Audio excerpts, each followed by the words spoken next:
뭐든지 속에 있는 것이 드러나는 법입니다. 사울은 아말렉과의 전투에서 승리했지요. 근데 이 모든 영광을 하나님께 돌리지 않고 자기에게 돌립니다.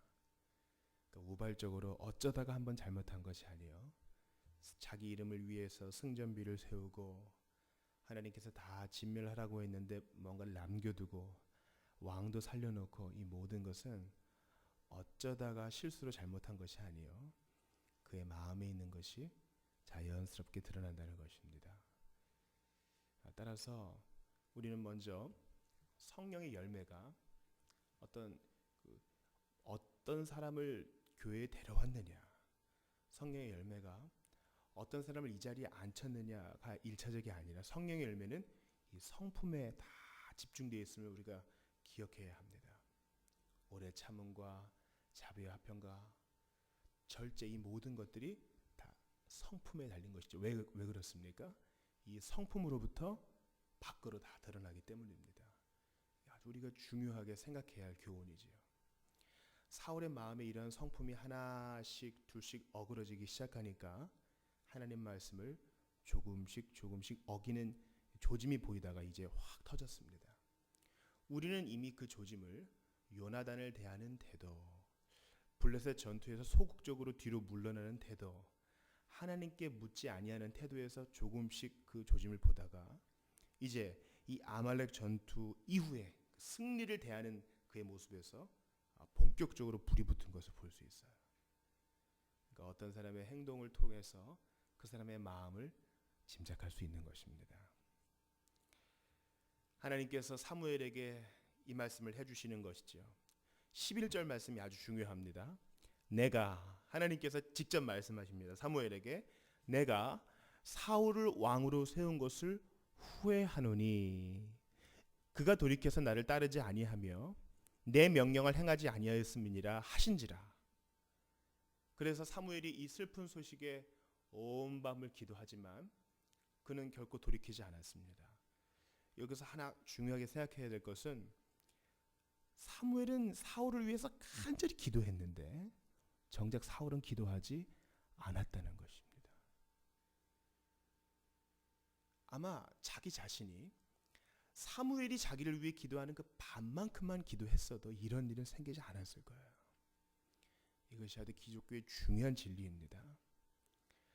나의 가족, 나의 엄마와 아버지, 나의 형제들, 심지어 내 친구들, 우리 교회 교우들이 어떤 한 사람을 위해서 간절히 기도해 줄 수 있지요.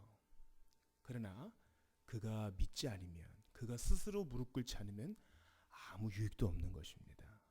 심지어 그를 위해 그 이름으로 헌금을 대신해 준다 해도 그 사람 자신이 자기를 드리지 않으면 아무 소용없다고 말할 수 있습니다. 우리가 이 본문에서 그것을 볼 수 있잖아요. 사무엘은 대단한 사람이죠. 그의 시대의 사사시대가 끝났고 그의 시대의 왕의 시대가 시작됐습니다. 위대한 지도자죠. 그 지도자라 할지라도 그의 간절한 기도로 사울이 변할 수는 없었어요. 그러니까 우리 각자가 은혜 받아야 되고, 우리 각자가 하나님 앞에 나와야 되며, 우리 각자가 하나님 말씀 앞에 서야 됩니다. 우리의 기도의 내용이 이게 들어가야 됩니다.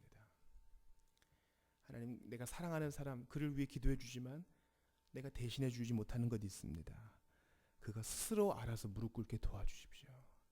이게 아주 중요한 기도 제목입니다. 두 번째, 하나님께서 이러한 사울의 모습을 보고 뭐 하셨다 그랬어요? 후회하셨다 이 말씀을 하시는 거예요. 노아 홍수전에 하나님께서 내가 사람 맞는 것을 후회한다 이런 말씀하셨는데, 이 후회란 우리에게 어떤 뉘앙스로 다가오느냐, 마치 하나님께서 사울을 왕으로 세우시고 얘가 어떻게 하나 좀 보자 이렇게 매일 전전긍긍 하시다가 제가 죄를 범하면 어떡하지? 제가 실수하면 어떡하지?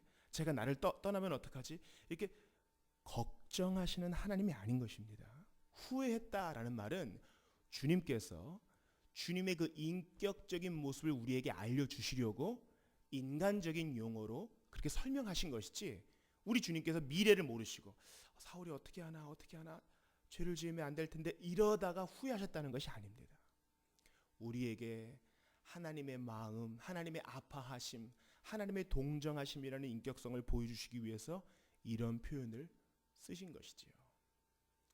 여러분, 우리는요 결코 하나님에 대해 충분히 다 알지 못해요. 왜냐하면 우리는 한 번에 1시간밖에 못 살잖아요.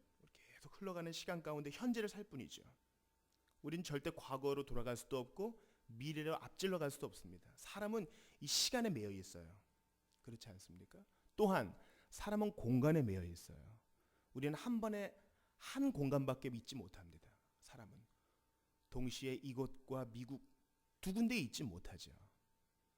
사람은 시간과 공간의 제한을 받으나 하나님께서는 제한을 받지 않으십니다.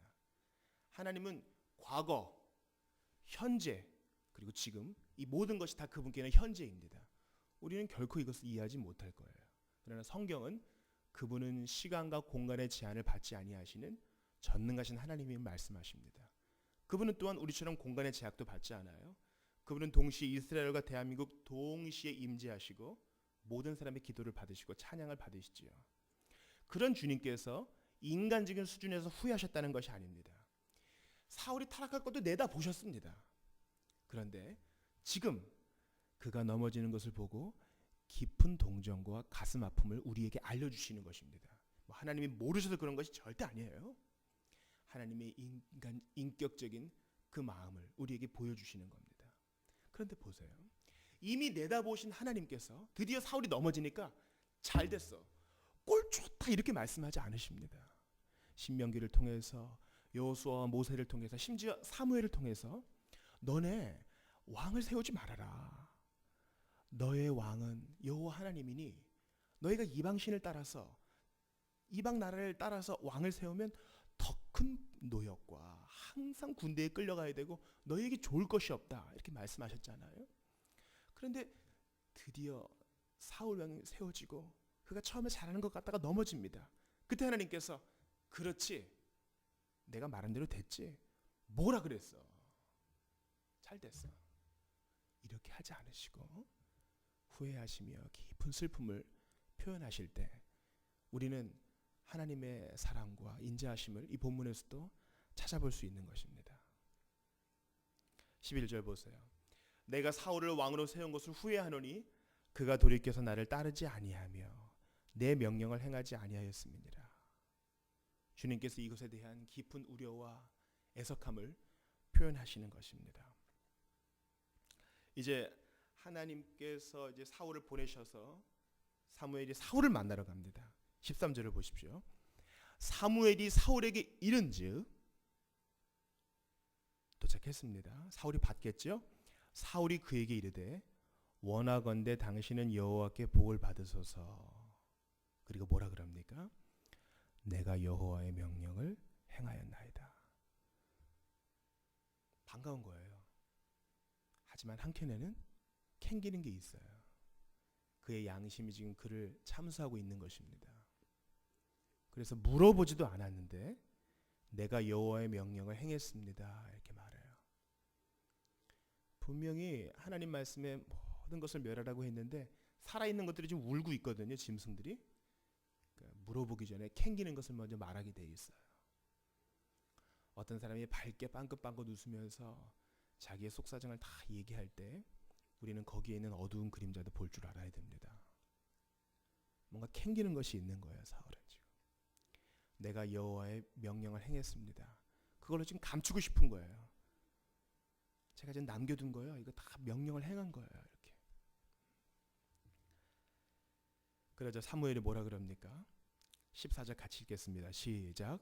사무엘이 이르되 그러면 내 귀에 들려오는 이 양의 소리와 내게 들리는 소의 소리는 어찌 됨이니까 하니라. 사무엘은 무엇을 들었습니까?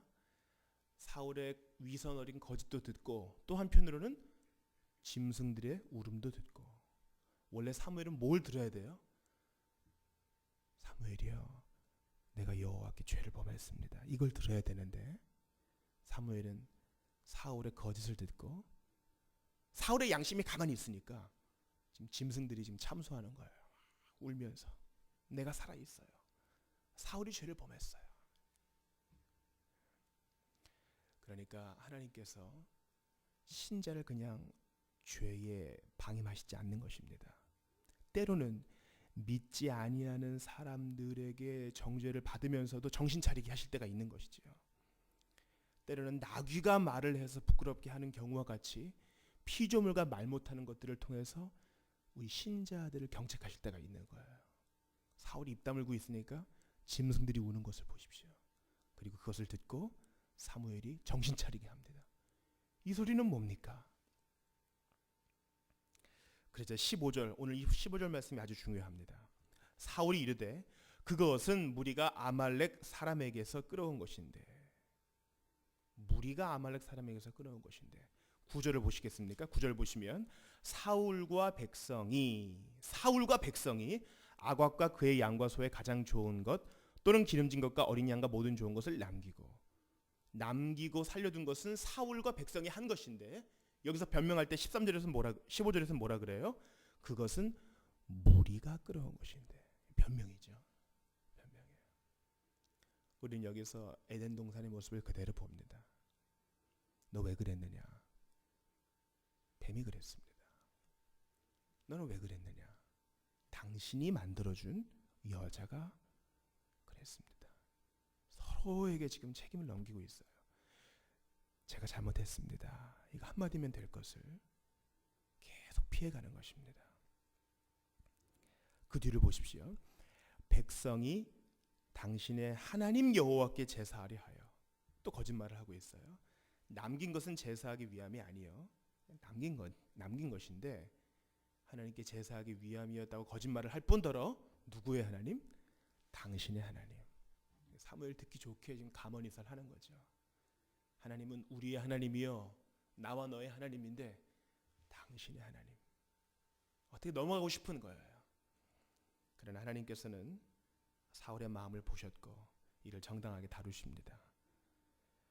15절 후반을 보면 가장 좋은 것을 남김이요 그 외의 것은 우리가 진멸하였나이다. 죽일 건 죽였어요. 그러나 이 변명을 하나님께서는 그냥 넘기지 않으십니다. 16절을 보세요.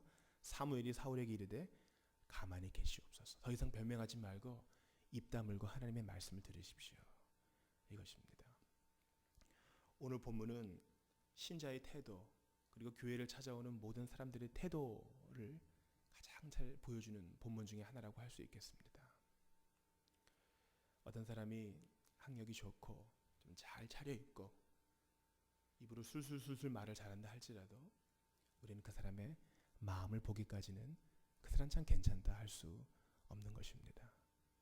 그리고 계속 지켜보면 언젠가 그 마음속에 있는 것이 밖으로 터져나올 때가 있는 것입니다. 그때 하나님께서 우리에게 말씀하세요. 더 이상 감추지 말고 가만히 들으라. 신자가 계속 주님을 피해서 이리저리 왔다 갔다 잔머리를 굴리면 주님께서 양과 소의 울음소리를 통해서라도 우리를 정신 차리게 하실 것이니 우리는 인격적으로 하나님 말씀 들을 때 알아서 그때그때 머리를 조아려야 할 것입니다. 하나님께서는 신자의 타락에 슬퍼하십니다. 그리고 반드시 개입하십니다. 때로는 사무엘과 같은 사람을 우리에게 보내실 수도 있지요. 그죠? 때로는 발람이 당한 것처럼 누추하게 나귀에게 충고를 들을 때도 있는 것입니다. 여기서 하나님의 인자하심을 볼 수 있어요. 그냥 내버려 두지 않으시고 끝까지 개입하셔서 제 갈 길을 찾게 하시는 주님의 그 마음을 볼 수 있는 것입니다. 우리 인생에서 당하는 모든 환경에는요, 하나님의 뜻이 담겨져 있어요. 그리고 그것은 다 좋은 떡입니다. 우리가 그 교훈을 받아야 됩니다. 우리 진 권사님 멋진 소천으로 지금 을지로 육가 국립의료원에 오늘 2시에 입관이라고 합니다. 많이 위로해 주시기를 바랍니다. 어떤 분이 저에게 이렇게 물으셔요. 그렇게 고생하다가 가시는 분도 있고 저희 부모님처럼 갑자기 가시는 경우도 있는데 이런 걸 어떻게 해결해야 되겠습니까? 이걸 어떻게 이해하면 좋겠습니까? 이렇게 말씀을 해주었습니다. 어떤 사람들 노력을 많이 했는데 노력한 만큼 살지 못하는 경우도 있고 어떤 사람은 아무 일도 없었는데 갑자기 가는 경우도 있다. 우리는 이 모든 다양한 죽음의 경로를 통해서 살고 죽는 것이 하나님의 손에 달린 것임을 알아야 된다. 따라서 우리가 장례 때 모이고 예배를 드리는 이유는 무엇입니까? 무슨 위령제, 떠나가는 혼을 위로하기 위해서 모이는 것이 아닙니다. 왜 예배 드려요? 남은 자들을 위해 예배 드리는 것이에요. 그래서 바쁜 일상 속에서 무감각하게 죽음에 대해 한 번도 생각하지 못했던 사람들이 그 자리에 모여서 우리는 유한한 인생이고 하나님께서 각각 기뻐하시는 뜻대로 기뻐하시는 때에 그분의 방법으로 데려가시는구나. 겸손히 우리의 머리를 조아리기 위해서 우리가 모이는 것이지요. 그래서 떠나는 사람이 발인 예배, 장례 예배를 허락하는 것은요, 우리를 위한 어떤 큰 선물 중에 하나인 것입니다. 우리는 잘 이해하지 못하지만 하나님의 선한 뜻이 있음을 이해하고 유한한 인생, 더욱더 주님 의지해야 되지 않겠느냐. 이것이 우리의 결론인 것입니다. 사랑하는 성도 여러분, 오늘 본문의 제목은 교묘한 불순종입니다. 교묘한 불순종. 이러한 교묘한 불순종, 하나님께서 한번 탁 치실 수도 있지만은 사무엘을 보내셔서 끝까지 마음 돌이키게 하십니다. 하나님께서 한번 징계의 불벼락을 내리지 않으시고 사무엘을 통해서, 짐승의 울음소리를 통해서 끝까지 그를 경책하신다는 사실을 붙듭시다.